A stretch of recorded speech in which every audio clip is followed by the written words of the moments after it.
succeed Advocate Shamila Batoyi once the interviews are completed. Batoyi's term comes to an end next month.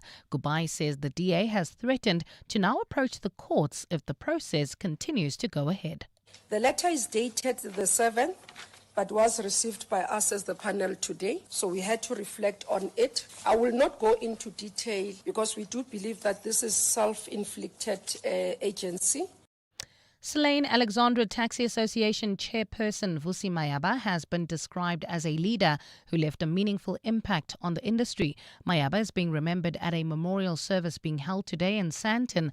He was shot dead in the parking lot of a Woodmead shopping centre last week. Taxi Association Santako says his death is a major loss for all in the industry. Santako Gauteng Secretary Graham Fritz. He was a respected leader whose dedication, guidance and commitment to the taxi sector left a meaningful impact on the Alexandra Taxi Association and the broader industry. His legacy of service and leadership will be remembered with great respect. As 16 days of activism for no violence against women and children comes to an end today, the Department of Social Development is hopeful government's classification of gender-based violence and femicide as a national disaster will expand support for survivors. Acting spokesperson for the department, Sandy Godwana, says the classification should lead to improved coordination between the justice, health and education sectors. The classification enables the department to expand survivor support through shelters, safe spaces, counseling services, and community-based prevention programs. Meanwhile, Sonke Gender Justice cautiously welcomed President Cyril Ramaphosa's announcement at the closing of the G20 Social Summit in Johannesburg last month on GBVF. Sonke Gender Justice Co-Executive Director Bafana Khumalo says the organization will be keeping a close eye on government. We still need to ensure that the regulations that will be developed and gazetted will go far enough in ensuring that they make the necessary difference in turning the tide against the scourge of gender-based violence and femicides. In the Western Cape, police have confiscated stolen goods worth R500,000 in Easter River in Cape Town. 4 suspects were nabbed after authorities received information about a truck that was hijacked in Manenberg yesterday. The suspects headed to Khayelitsha, where the stock was transferred to another vehicle and taken to Easter River to be sold. Cape Town Metro Police spokesperson Ruth Solomons. At around 12:30, officers spotted the truck at a shop in Easter River where the goods were being offloaded. The 5 suspects, aged between 28 and 41, were arrested and detained at Kleinvlei SAPS. Officers confiscated the truck and 6 cell phones for further investigation. The goods were returned to the rightful owner. And in Morocco, 19 people have been killed after 2 buildings collapsed in the city of Fez. Search operations are continuing, with local media reporting that 16 other people have been transferred to hospitals for treatment. The 2 adjacent structures, which housed 8 families, collapsed overnight in the major northern city. Local authorities have indicated that the death toll could continue to rise. In February last year, 5 people died in the collapse of a house in Fez's old city, and nearly a decade ago, there were 2 deadly building collapses within the span of 1 week. Gold is trading at $4,213.15 an ounce. The rand is at 17.03 to the dollar, 22.67 to the pound, 19.81 to the euro, and Brent crude oil is at $61.98 a barrel. Well, at this hour, if you're traveling in and out of the Joburg CBD, expect heavy delays. This is on Main Reef Road between Anderson and Church Street, while in the mother city, we still have slow-moving traffic on the elevated freeway heading into the Cape Town CBD, and also bumper-to-bumper traffic M5 northbound. This is from the N2 all the way to the Koeberg interchange. It's a partly cloudy afternoon in Gauteng today, with afternoon showers and thundershowers expected. Temperatures have peaked at highs of between 26 and 28 degrees, while Cape Town is fine with a moderate southeasterly wind at a high of 31 degrees. The top story in EWN this hour: interviews for the post of the National Director of Public Prosecutions continue despite attempts by the DA to halt the process. EWN, in touch, in tune and independent. For the latest, visit ewn.co.za or download the EWN app. You're with Mandy Wiener on 702. Let's walk the talk. Streaming on the Prime Media Plus app. DSTV channel 856 92.7 and 106 FM. The Midday Report with Mandy Wiener on 702 and Cape Talk is brought to you by Nedbank Commercial Banking. Think bigger, think Nedbank Commercial Banking. On the show today, the DA threatens to interdict the interviews for a new National Director of Public Prosecutions. Those interviews have now begun and are currently underway. The South African Social Reconciliation Barometer has been released, and we'll look at Australia's social media ban for kids and what it could mean for us. All of that over the next hour. The Midday Report with Mandy Wiener. Streaming on the Prime Media Plus app. DSTV channel 856 92.7 and 106 FM. Good afternoon. Welcome to the Midday Report on 702 and Cape Talk with me, Mandy Wiener. Good to be with you today. We'll go to those interviews for a National Director of Public Prosecutions currently underway. I've spent a long time reporting on various NDPPs. I wrote a book for an NDPP. No NDPP has ever served a full term, so I'm particularly interested in these interviews at the moment and what are the requirements. You have to be fit and proper, but what kind of leadership capacity do you actually need? Why has that position been such a poison chalice in the past, and why have people just not been able to deal with the politicized nature of the NPA and get that conviction rate up?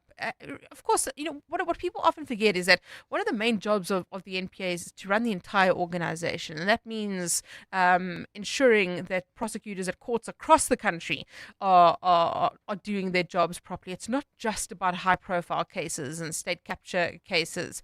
It's a much bigger job than that. But I'm interested in this. The process is very late in the game. And also now we've got this challenge from the DA. We don't know what this challenge is about. Is it just about Menzi Simelane? The DA hasn't released that letter. As far as I know, I haven't seen it. I've asked Dennis Breitenbach to send it through so we can have a look. It was read out by the Justice Minister in part today. But those interviews are still going ahead, and it's crucial that we have somebody who is really strong, really capable in charge of the NPA. We'll also give you an update on what's happening in Australia today, because that social media ban has come into effect today. And what that means is that millions of children and teens have lost access to their accounts. And accounts held by users under 16 have been removed on apps including TikTok, Facebook, Instagram, X, YouTube, Snapchat, Reddit as well. So we'll have a look at that. And we'll let you know what that could look like in South Africa for us. But it starts, of course, with this issue of the interviews for the NDPP. Justice Minister Mameloko Kubai revealing that her ministry received a letter from the Democratic Alliance's lawyers seeking to interdict the interviews for the National Director of Public Prosecutions post. Let's have a listen to what the Justice Minister said earlier today. With intention to interdict the process, this letter comes from It's coming from Minde, Shapira and Smith attorneys on behalf of the Democratic Alliance, threatening to go to court urgently. The letter is dated the 7th, but was received by us as the panel today, so we had to reflect on it. I will not go into detail because we do believe that this is self-inflicted agency, but also there are no merit on it because we have not shortlisted. So the lawyers will respond to the attorneys and the DA. And I must indicate amongst the comments we received out of the 201 that I've mentioned that closed on the 5th, Democratic Alliance did not submit any public comments in this process that we have received. So the letter has been received. It's a letter that threatens to go to court. We have instructed our attorneys, our legal team, to respond to the letter, and should their urgent application be brought forward to respond to it. We do feel that there is no need to halt the process as the panel. There is no basis, and therefore the letter as sent is actually misguided, but we'll respond to it legally with the teams. So that's the process we want to explain in terms of what we have in front of us and how we are going to handle the process. I thought, let's start that process, take members of the public and media on how we're going to run the process and what is expected and how we're going to deal with the process. So thank you very much for that.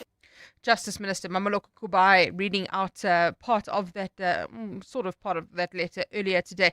Glynis Breitenbach, who is the Shadow Minister of Justice for the Democratic Alliance, has just sent me that lawyer's letter, and I'll give you an abridged version of what it says. So the DA has grave concerns about the legality and integrity of the ongoing process for the appointment of NDPP, and straight away they get into it. For example, it has come to our client's attention that the selection panel has shortlisted Mr. Menzi Simelane as a candidate and has scheduled him to be interviewed on the 11th of December. This shortlisting decision alone renders the entire process irrational and unlawful and unconstitutional. The next 6 or 7 points are about Menzi Simelane. It says, by allowing a candidate whose professional integrity is the subject of ongoing litigation to proceed to the interview stage, the panel has tainted the entire appointment process. The DA saying that should the interview process continue despite the clear unlawful and irrationality of the shortlisting process, our client will consider an approach to the High Court on an urgent basis to interdict the appointment of any candidate recommended through the defective and unconstitutional process. So that's the letter from the Democratic Alliance. Despite this, those interviews have already begun today and are underway. Khomotso Modise, EWN reporter, joining us to tell us about those. Khomotso, good afternoon to you. Thank you very much for your time. Before we get into the first interview, which is Nicolette Bell, the Western Cape DPP, tell us about the events of this morning. How close did the decision come to not proceeding?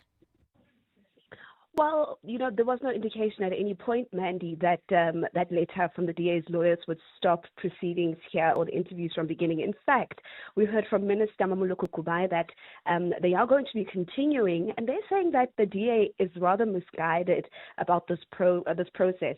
When proceedings started, Mameloko really started by explaining where we are in the process, saying that none of the candidates that are being interviewed here today have been shortlisted.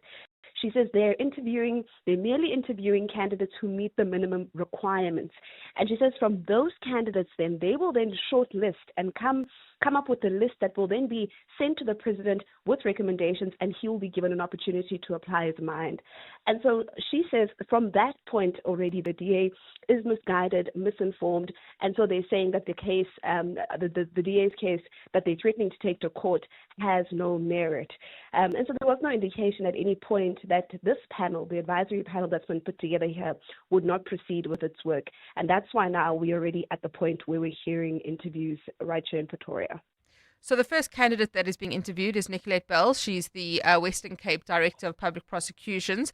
Tell us about what kind of issues have been dealt with there.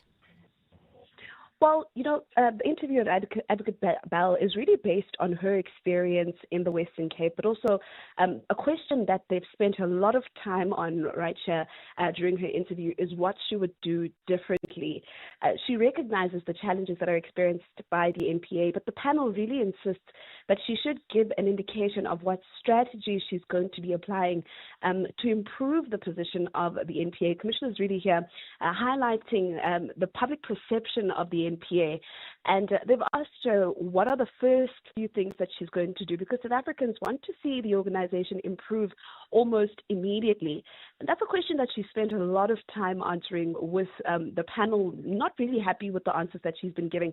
She has been speaking about how, for her, there must be strategy that is applied to change things. She says, they should be able to prioritize cases and deal with cases in terms of priority. And she's also been speaking about just being innovative in their prosecutorial strategy. But the panelists here that are interviewing her, Mandy, really have been pushing her hard on that question. And that's particularly because they believe that the NPA's perception, or the perception that South Africans have about the NPA, I should say, really lingers that it is an organization that needs a lot of work. So her interview really running a little over time. It was expected to end about 5-10 minutes ago, but the panelists here are really staying with her on how she can improve the institution. Khomotso, thank you very much. Khomotso Modise, EWN reporter at the interviews for the NDPP. Let's listen in there. And this feed is courtesy of Newsroom Africa. Often forget, these recommendations from the commissions are but recommendations.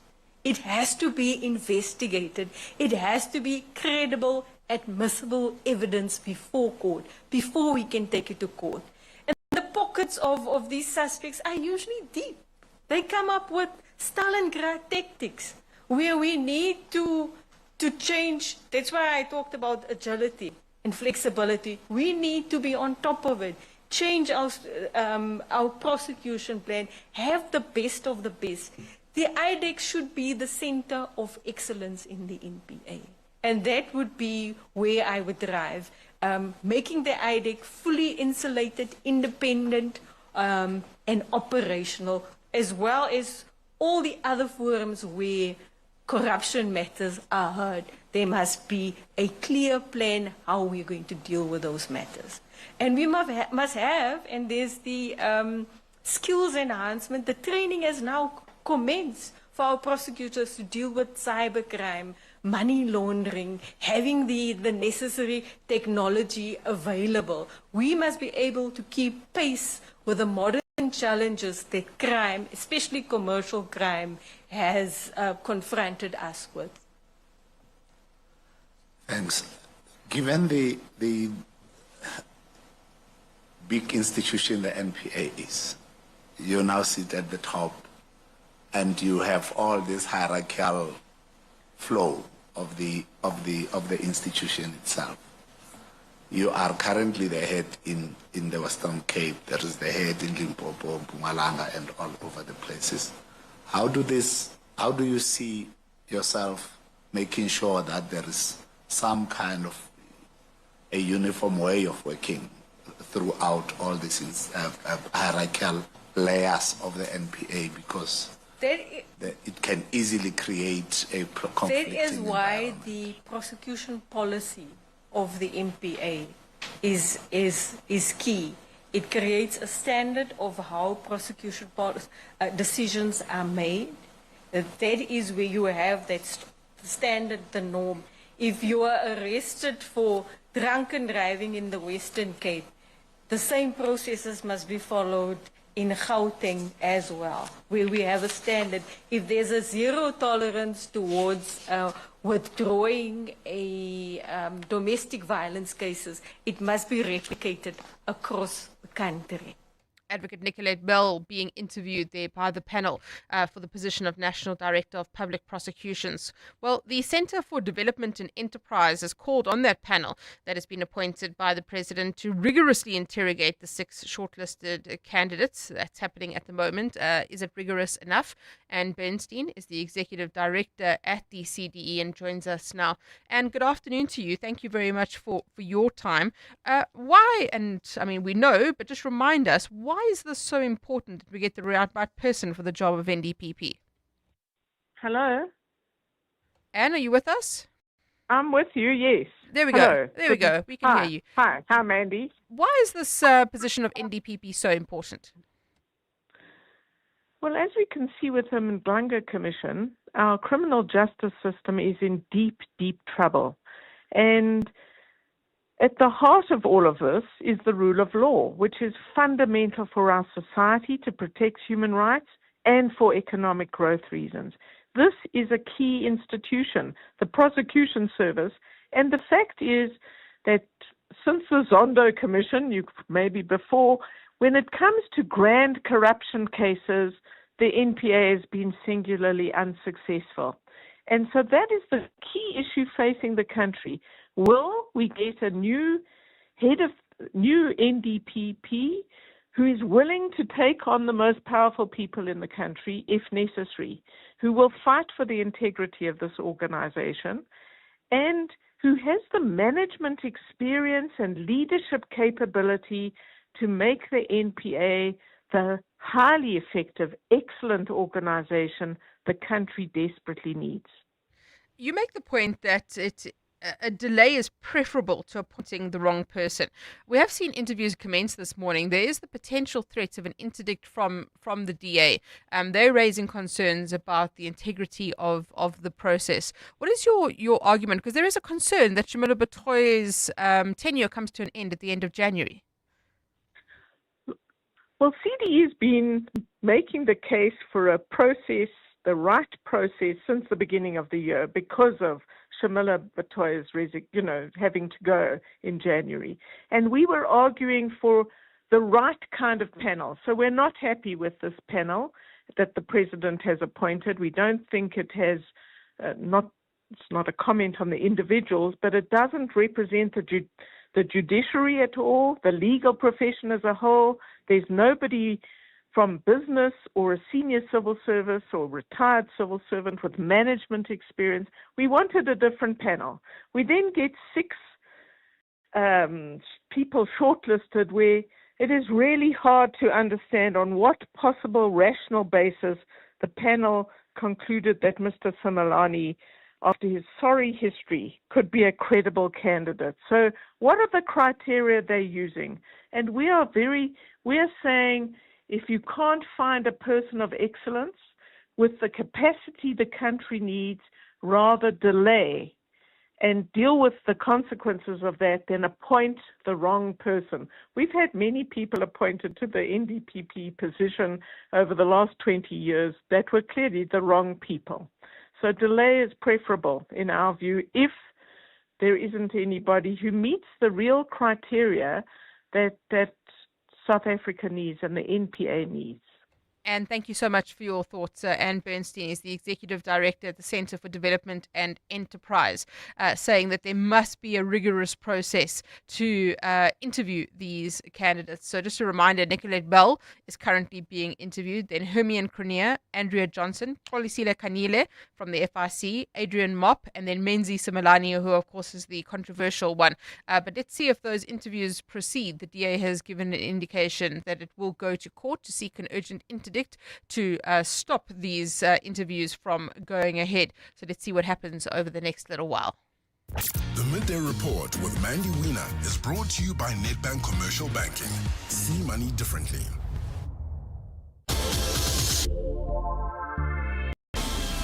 Real growth needs more than just banking, and Nedbank Commercial Banking is your growth partner. Their team of industry experts understand your business and its potential, offering insight to help you see opportunity where others see obstacles. Because when you can see what others don't, you can do what others can't.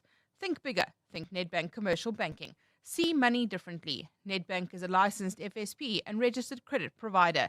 T's and C's apply. Good times is what life is all about. But heartburn, indigestion, acid reflux and UTIs can put a damper on your day. With a wide range of products from Adcock Ingram OTC, you can build a survival pack to help you and your family with your gut and urinary health. Adcock Ingram OTC has you covered with products like Citrus Soda, Adco Mayo Gel, Scopex, and LP299V. Ask your pharmacist for a host of Adcock Ingram OTC solutions for your gut and urinary problems and visit beprepared365.co.za. Some moments only come around once, like the Audi year-end sale. Get the Audi A1 from $6,999 per month with no deposit, a 90-day payment break, so you only start paying next year. Plus, a guaranteed buyback. There's limited time to show up, but unlimited time to stand out in the Audi A1. Visit audi.co.za or your nearest Audi dealer before the 24th of December. T's and C's apply. The Outsurance pointsmen know that every car on the road carries a story. Like the man who's flown 12 hours to surprise his family for the holidays. Will they recognize him without the beard? The Outsurance pointsmen know it's not just a car in traffic. It's a family reunion on the move. Happy holidays to every story on the road. You're the reason the Outsurance pointsmen have been doing what they do since 2005. In proud partnership with 702. Outsurance is a licensed insurer and FSP. And now, it's back to Mandy Wiener on the Midday Report. This is 702. Let's walk the talk. 12:25 on the Midday Report with me, Mandy Wiener, on 702 and Cape Talk. The Municipal Demarcation Board due to hand over its final report to the Electoral Commission today.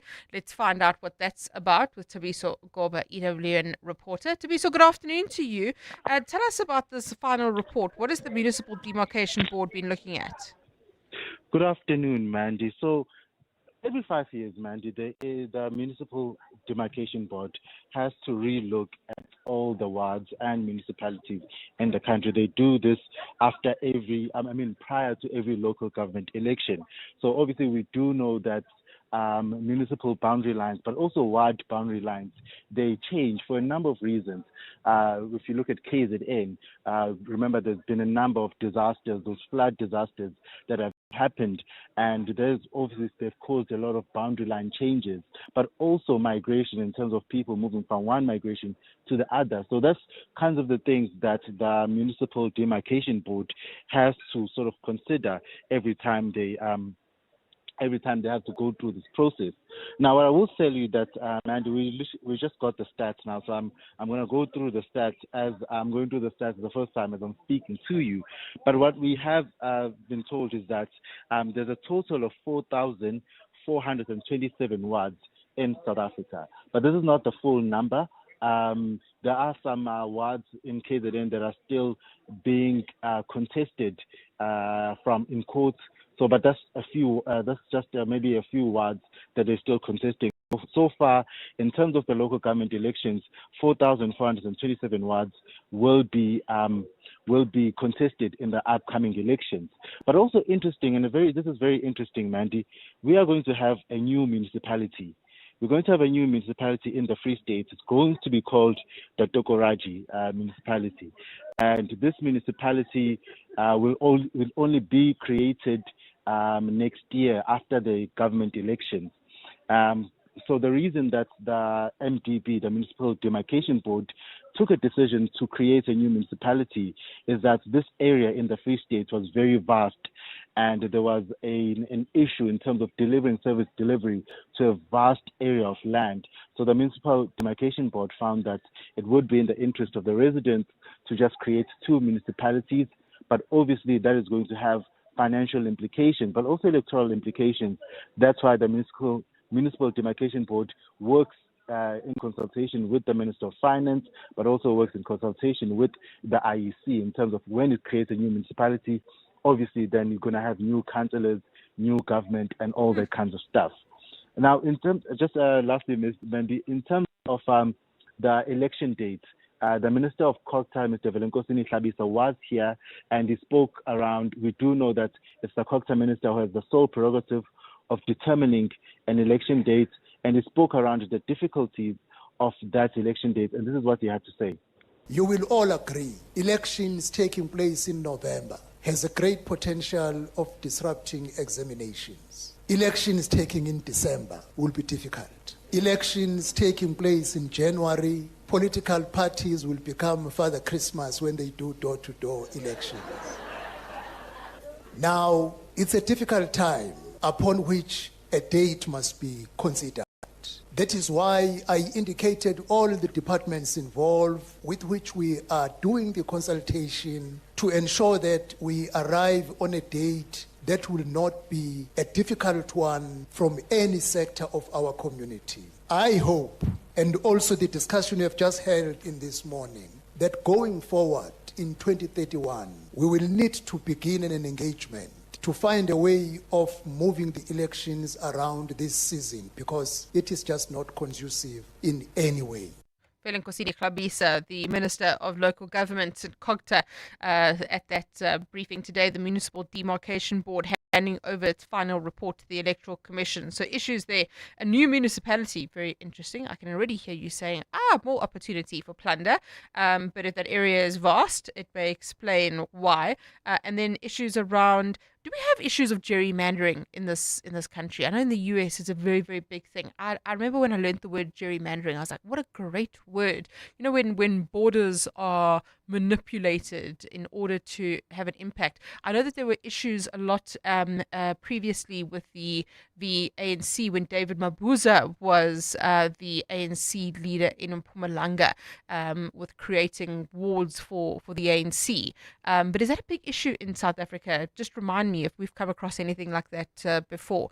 And then, of course, that issue of the election date. We're expecting local government elections somewhere between November of next year and January, Feb of 2027. 12:31, time for Eyewitness News headlines. Thanks, Mandy. Good afternoon. Justice Minister Mameloko Kubai has dismissed a letter from the DA's lawyers threatening to interdict interviews for the next National Director of Public Prosecutions. Kubai says the letter is misguided and has no merit. Kubai opened proceedings today where an advisory panel is interviewing candidates over the next 2 days for the top job. Cabinet says it has succeeded in turning Eskom around from a struggling state-owned entity into a profit-making utility. After more than a decade of load shedding and poor management, Eskom reported profits of over 24 billion rand in the first 6 months of the current financial year. Minister in the Presidency, Khumbudzo Ntshavheni, revealed this while briefing the media in Pretoria today on the outcomes of Cabinet's final meeting for the year. And Australia has become the first country to ban children under the age of 16 from using social media.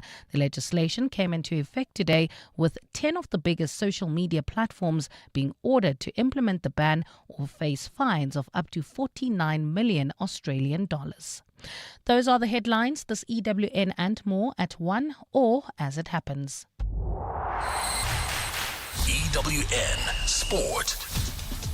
A very good afternoon. I'm Tato Moloto. It's D-Day for the Proteas women who are going for a whitewash series win when they face Ireland in day 30-20 in Benoni. South Africa have been unforgiving in the series so far, winning their first 2 games by 105 runs and 65 respectively. All-rounder Nadine de Klerk has highlighted the importance of being clinical in tonight's game. We really want to start dominating world cricket, and I know we haven't had probably the best time in bilateral series before this one, and I think it was our first series win at home since 2021, I think. So I guess to come out here after the World Cup and really put up a dominant performance is what we were after, and it's great to see that different people's been putting their hands up and that we've really put Ireland under pressure. But series 1 obviously, but there's still one massive game, and I think we still want to dominate that last game as well. Tomorrow, the Proteas men face a tough Indian side who beat them by a massive 101 runs in their first of 5 T20s. Batting coach Aswell Prince says improvement is needed. There has been a lot of changes in terms of personnel with injury, etc. But we don't want to use them as excuses. Every match that we put 11 out there, we expect to win, regardless of the injuries. I think the stats speak for themselves. We need to find more consistency. And, obviously after the batting performance as such, that's one department that we'll have to improve on quickly. Earlier today, New Zealand ended day 1 of their second test against the West Indies on 24 for the loss of none in their first innings, trailing the visitors by 181 runs in Wellington. In football tonight, it's a battle of 2 giants when Real Madrid hosts Pep Guardiola's Man City, this in the Champions League. For Citizens boss, he says if there was ever a time to prove your squad depth, this is it. All the games, knockout, have been tight, have been good games, but at the same time, we have important players that we have right now. It's the first time here in Bernabeu. We are a little bit of transition. Many players are new. I have to experience that. So, and always is a good place to come to prove yourself, how you are as a team. This game kicks off just after 10. Back home, Orlando Pirates coach Abdisalam Owadu and TS Galaxy's Puso Ditejani have been named coach and player of the month for November and December, respectively. Finally, in rugby, the Stormers might be without lock Andre Smith when they face La Rochelle in the Champions Cup at the weekend. Smith got a 1-match ban for stumping on another player, this in their win over Bayonne. Tato Moloto, Eyewitness News Sport. EWN Traffic. Well, at this hour, if you're heading in and out of the Joburg CBD, you can expect about a 20-minute delay. This is on Main Reef Road between Anderson and Nasrec Road. Also traveling through Paulshof, slow-moving traffic on Witkoppen Road. This is between Main Road and Stonehaven. Also traveling through The Fourways area heading towards Rivonia. Expect some delays. This is N1 northbound between Malibongo Drive and Winnie Mandela Drive. Also in the Santon area heading towards Midrand. There's bumper-to-bumper traffic. This is on the M1 northbound between Corlett and Marlborough Drive. In the Mother City, traffic remains sluggish on the elevated freeway heading into the Cape Town CBD. Also, heavy delays. This is on the M5 northbound from the N2 all the way to the Koeberg interchange. If you come across any other traffic issues, please WhatsApp us on 072 702 1702. There's more EWN on air, online, and on the EWN app. At Auto & General, we understand your business is built on more than just vehicles. It's your stock, tools and equipment, and the premises where you work. Auto & General Business Insurance is designed for businesses like yours, protecting your assets against fire, theft, storms, and other unexpected events. To protect your livelihood, visit autogen.co.za and get an obligation-free business insurance quote. Auto & General, never not there. Auto & General is a licensed non-life insurer and FSP. T's and C's online. This festive, turn your family meetings into family eatings with the Nando's Festive Fill-Up Meal. A full flame grilled chicken, 2 sharing sides, 4 cheesy rissoles, 2 Cabo Societies, 2 Nando's rolls, and a 1.5-liter Coca-Cola for only $3.99 to enjoy at your place. And if your family meeting is at our place, get 40 Rand off. Nando's. Oh, what a place. Small businesses are anything but small. They're the backbone of our communities, the dreamers, the doers, the ones who keep Mzansi moving forward. That's why 702 and Capitec Business Banking are putting them in the spotlight. Every Thursday between 6 and 8 p.m., catch Small Business Focus with Capitec, where we showcase the hustle, heart, and the secrets to thriving in today's economy. Your vision matters, and with Capitec, you're never building it alone. Small Business Focus with Capitec, the business bank for everyone. Thursdays between 6 and 8 p.m. on 702. Capitec Bank is an authorized FSP 46669. WhatsApp Mandy on 072 702 1702. Quick question. Why is it that Eskom is allowed to make 24 billion rand in profit? That's take-home profit. And South Africans are made to suffer with some of the highest energy costs in the world. I think that we need to look at placing profit caps or profit restrictions on companies. Thanks. Good afternoon, Mandy, South Africa. The listeners, hope you're all keeping well. Just caught the back end of the story now regarding the NDPP. I presume that's the National Deputy Public Protector, or what have you, or the abbreviation, the acronym for it. Just on that, though, hopefully we can get someone that is integrity, cannot be compromised, because it seems like that's what happens to all of the guys that are in those various departments. Just a quick one on the DA. Is the DA upset regarding whoever the people are that's got to vote for this per se person, or is the DA not happy with the candidates who have been put forward? I don't know, which one are they not happy with? The candidates or the people that's electing the candidates that were selected?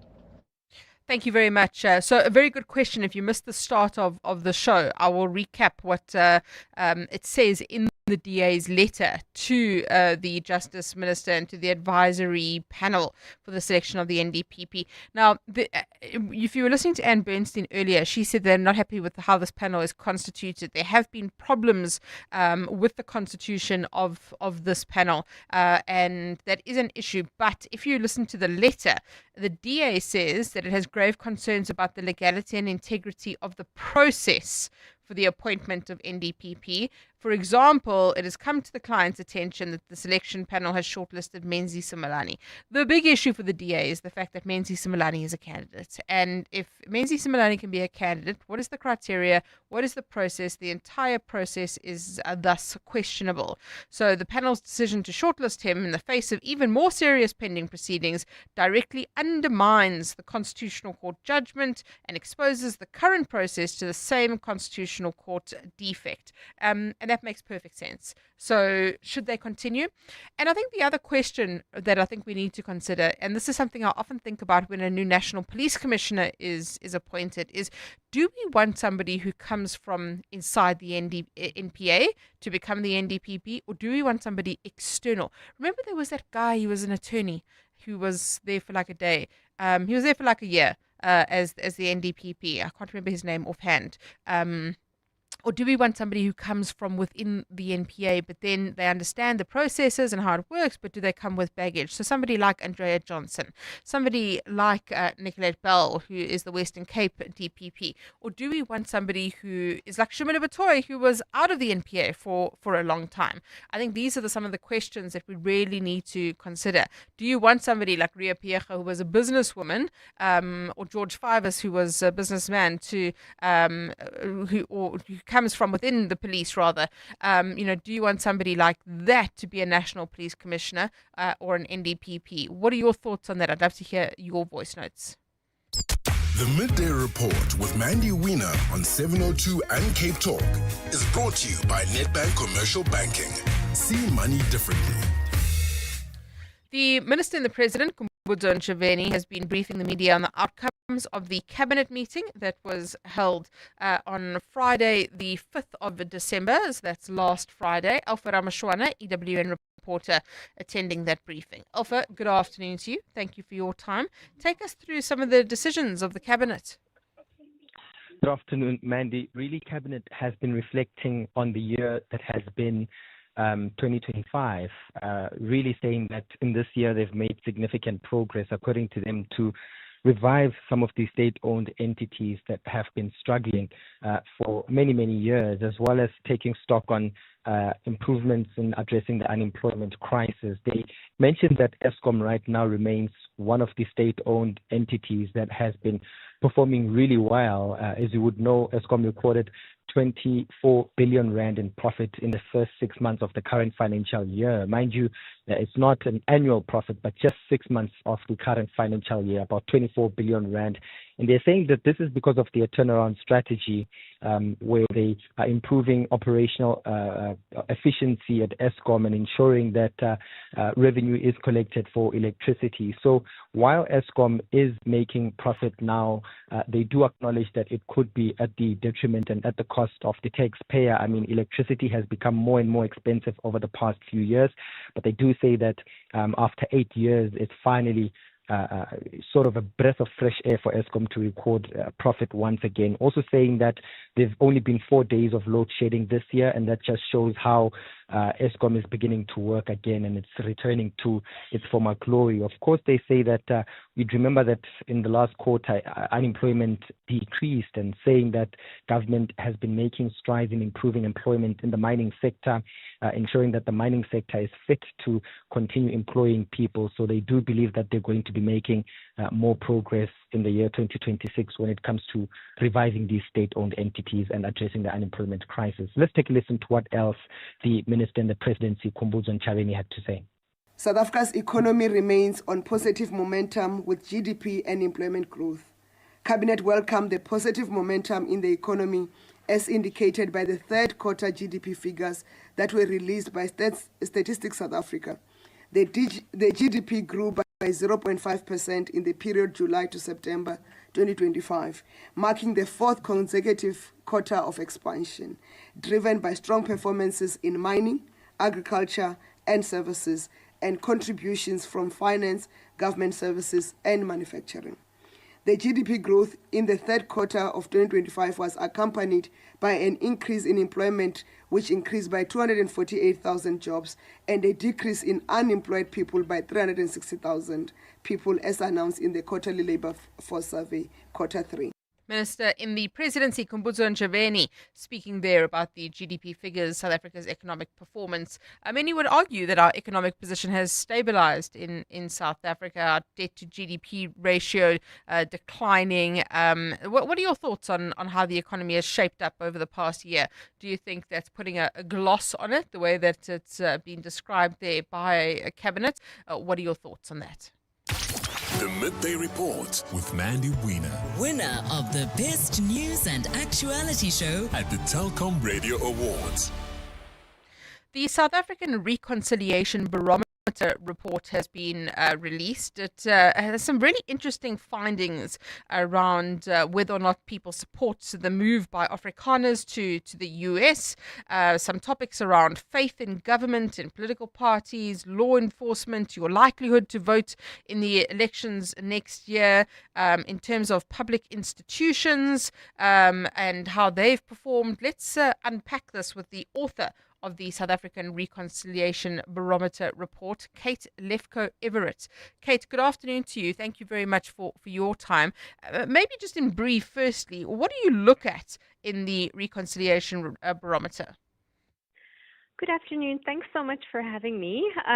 The Reconciliation Barometer survey has been conducted by the Institute for Justice and Reconciliation since 2003, and we really look at a wide range of issues related to democracy and reconciliation in South Africa. We have about 204 questions ranging from social cohesion, as you mentioned, trust in government, attitudes about racial reconciliation, and some key policy touch points this year as well. Take us through some of the key findings that you've identified. Sure. So as you mentioned, our starting point for our analysis today was around the GNU, and we did the survey just after 1 year of the GNU's first term in office. So what we found was that unfortunately we haven't really seen much of a shift in public attitudes around, for example, trust in national leadership, which remains very low, confidence in key democratic institutions, and trust in political parties overall. However, we did ask questions about the effectiveness of the GNU and people's ideas about whether that coalition is going to be able to work together. And it did feel like kind of the jury was still out. There's a moment of pause and of patience. It's a bit too soon to tell for most people how the GNU will perform. But at the same time, we did see greater diversity in terms of how people have responded to some of the key policy issues that have really come up and been important in the last year. So moderate majority support for national health insurance, for example, for the national dialogue process, and also even for the Land Expropriation Act. So that really is suggesting to us that people are willing to engage in kind of policy and legislation issues more so than they trust the political actors who are kind of delivering on those things. One of the key news stories of the year has been around South Africa's relationship with the US, Afrikaners moving to the US. This is something that you looked at specifically as well. Indeed, we did. We looked at a few questions related to kind of international relations, and we asked South Africans about their attitudes on whether or not Afrikaners should be seeking asylum in the U.S., as is the current situation, and we found that just about half of the country disapproves of that. And then in terms of law enforcement, that of course is something that is consuming South Africans at the moment, how divisive that has been. What does the Reconciliation Barometer tell us about how South Africans feel about that? So we do look at issues of some of the justice sector institutions as part of a broader bank of institutions that we look at in the survey. And that range of institutions that we examine, the SABC media and SARS tend to elicit the highest level of confidence, and traditionally we normally have found that local governments and the Office of the Deputy President are the least trusted institutions. But for the most part, for example, when we look at SAPS and the legal system in general, the NPA, those are attaining kind of between 28 and 33%. So roughly about a third of South Africans are confident in those institutions. And as you mentioned, we may see a change when we look at the survey in 2 years from now based on the commission that's happening at the moment. And in terms of how united, how divided South Africa finds itself 30 years into democracy, where are we? So we do ask the specific question about how united and divided we are. We found about 44% of the country feels that we're divided. whereas 33% believe we're united. It's an interesting finding because it coexists alongside what we've always found to be very high levels of national identity. People really firmly like to think of themselves as South African. They want children to think of themselves as South African. So those things do coexist. But we also find, as we have in previous years, that people tend to think that the gap between rich and poor and the economic inequality in the country is really the area that we have made the least progress and also the biggest barrier to reconciliation, followed by kind of issues of racism and corruption and gender-based violence. Fascinating. Kate, thank you so much. Kate Lefko-Everett is the author of the South African Reconciliation Barometer for 2025.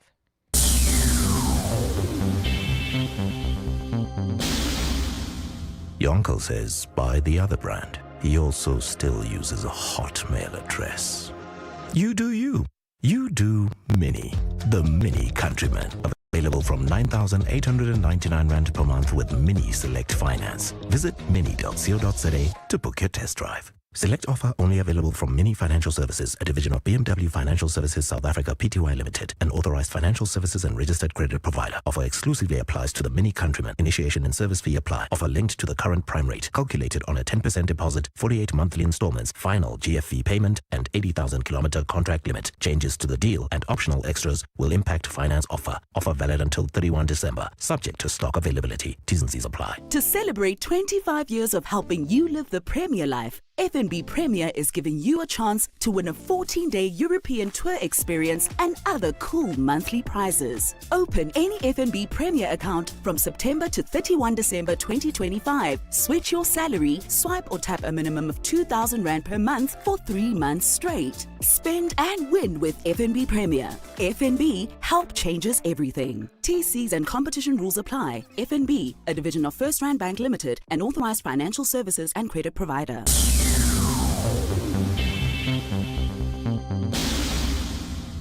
Think radio is out of reach? Think again. With Prime Media Credit, you can get your brand on 947, 702, KFM 94.5 and Cape Talk Now and pay later. Flexible finance, big impact. Email advertise@primemedia.co.za. Prime Media Credit, powered by Bridgement. 702, the Midday Report, Monday to Friday. 12 to 1 p.m. In Australia today, millions of children and teens have lost access to their social media accounts. Australia's the world's first social media ban has begun. So that means that accounts held by users under 16 had to be removed on apps that include TikTok, Facebook, Instagram, X, YouTube, Snapchat, Reddit, a number of others as well. So we're going to take a look at how that has been implemented, what it could mean for South Africa. But take a listen to this explainer from The Guardian in Australia. The social media ban is nearly here. So quickly, here's what you need to know. What apps are included? Well, it's Facebook, Instagram, TikTok, Snapchat, X, YouTube, Reddit, Twitch, and Kik. This could change as we move forward, though. Big question, though, is what's excluded? Classroom and LinkedIn. And if a service gets big enough for an Aussie audience, it may be asked to clarify its status. How will age verification work, though? It's up to the platform. Meta hasn't said anything to avoid you getting around it. And Snapchat is going to be using your account activity to estimate your age. TikTok are relying on various technologies and signals to confirm ages. For the others, we don't know. But what will happen to your account if you are under 16? For Facebook and Instagram, they're going to let you download all of your messages and, of course, your photos as well, and then put your account on hold. For TikTok, you can delete your account or deactivate it and archive the content that's already there. Snapchat, you can download all your chats, memories, and videos, and accounts will be locked or deleted, so say goodbye to that streak. But is anyone challenging the ban? Well, Meta, TikTok, Snap, and Kik have all said that they're going to comply. YouTube has said that they might launch a high court challenge, but it hasn't been done yet. Also, this list is dynamic, so things can change, but with just 2 weeks to go, the ban is coming. So that was an explainer that has now been implemented in Australia. Emma Sadler is a digital law expert and joins us now. Emma, good afternoon to you. Thank you very much for your time. I've been watching with great fascination what's been happening in Australia, and some teenagers are already finding their way around the ban. Good afternoon, Mandy. And It's a very big day. I've been waiting for it for a year. This legislation was passed a year ago. They had 12 months for compliance, and today is D-Day. So as of today, if you're in Australia, under 16, no social media. And, I know that there are going to be a million workarounds, Mandy, but I'm delighted. I'm putting the champagne in the fridge. I'm going to have a big glass of it tonight because I really think that this is a step in the right direction. Is this something that the rest of the world could follow? Yes, we've already seen other countries. We've seen Denmark, we've seen Malaysia passing similar laws, both of them going for the 15 age range. France is going to be the most interesting to watch, I think, because not only are they suggesting age gating social media, which I think is just such an obvious step, Mandy, because we know anybody who's used social media knows that it's addictive, and all addictive substances are regulated, whether it's gambling or alcohol, in terms of age. So I think age gating, it wasn't a question of if it should happen, it was a question of when and who would be the first. But what's going to happen in France, which I find interesting, is that they're going to introduce two things. One is a digital curfew. So teenagers of any age won't be allowed to be on social media from 10 p.m. to 6 a.m. And very interestingly, they've proposed introducing a crime of digital negligence against parents who allow their children, to be on social media 20 hours a day instead of going to school, instead of sleeping, instead of doing what they should be doing as children. Ooh, that makes us all very, very liable, obviously. And where's South Africa on this in terms of potential legislation, the kind of groundswell that we're starting to see in South Africa? Is this something that is even on the radar of legislators? Yeah, so I think that it may be on the radar. It's a very difficult thing to enforce in South Africa. So Mandy, we could pass the law. I'm pretty sure we could pass the law quite quickly. But getting these big companies to comply would be a whole different story. Now, the big issue that we've got is that these companies who would have to be accountable under any potential law age-gating social media in South Africa are not based in South Africa. Meta has a small office in South Africa, and we've used that office to get them to comply in a court case. It's been very difficult to get any of these big tech companies to comply with South African law. But Mandy, the issue is, if we did have this law and they just ignored it, ByteDance, which owns TikTok, or Snap, which owns Snapchat, just totally ignored the law, then how would we get them to comply? And unless our government would be brave enough to turn around and say to them, look, we're going to turn you off in South Africa, unless you comply, unless you start protecting South African children, who you're making money out of, I have to point out, unless the government would be brave enough to say to them, comply or we'll turn you off. And which is what Australia is doing. They're imposing mega fines, Mandy. It's fascinating the way they've done it. Is that, if we compare it to South Africa's age gating of alcohol, if a 14-year-old goes and buys a bottle of vodka in South Africa, the 14-year-old is committing a criminal offense. The way that this law is formulated is that the alcohol company would have to pay a fine to the government. So that's what Australia has done, basically. You've got a 12-year-old who's got a TikTok account. TikTok must pay a huge fine, and it's a daily fine, Mandy, in the millions of dollars to the Australian government. And they can do that because their government's brave enough to say to these big companies, comply with our law, otherwise you're not welcome in Australia. South Africa, I'm afraid, is so far off that. So, yes, I think that we need to be age gating. Are we going to do it successfully with the law? I'd say probably not. I'd say, Mandy, it's going to come from parents. It's going to be parents joining movements like the Smartphone Free Childhood, SFC-SA.COZA. It's parents getting together and saying, look, we're all going to hold out until our children are old enough to deal with the very adult themes that they will have to deal with on the internet. Emma, as always, thank you so much. Emma Sadlier, digital law expert. We can't even enforce the law around young people not drinking in this country. Can you imagine trying to enforce a law around social media? End the year on a high with instant payment. How, you ask? Sell it to WeBuyCars. Simply complete the form on webuycars.co.za, and there you have it. A great offer within minutes. Ready to take it further? Sealing the deal with your dream ride. Explore over 12,000 vehicles on webuycars.co.za. Easy, right? With WeBuyCars, it always is. Last December, you bought new floors. Come New Year's, your visitors were out the door. And the new floor went from fresh tiles to don't step on a crack or you'll break umama's back. Now, abantu bazothini when they see the kids playing the Squid Game's hopscotch on those same cracked tiles from last year? Avoid the embarrassment this festive. Make smarter decisions for your home. Visit Cash Build for quality tiles, adhesive and tools at the lowest prices. Cash Build. The Outsurance pointsmen know that every car on the road carries a story. There's a car on the way to the hospital carrying an elderly couple, playfully bantering about who their first grandchild will look like. The Outsurance pointsmen know it's not just a car in traffic. It's bringing two generations together.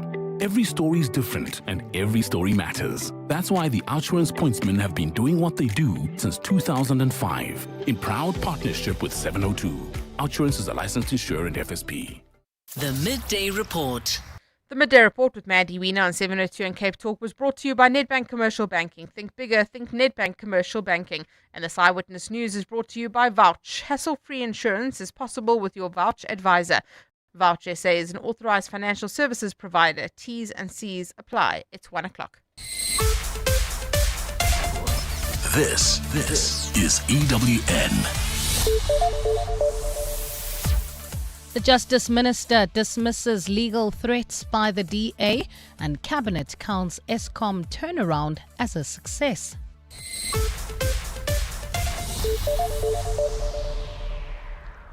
Good afternoon, I'm Bali Zamini. Justice Minister Mamoloko Kubai has dismissed a letter from the DA's lawyers threatening to interdict interviews for the next National Director of Public Prosecutions.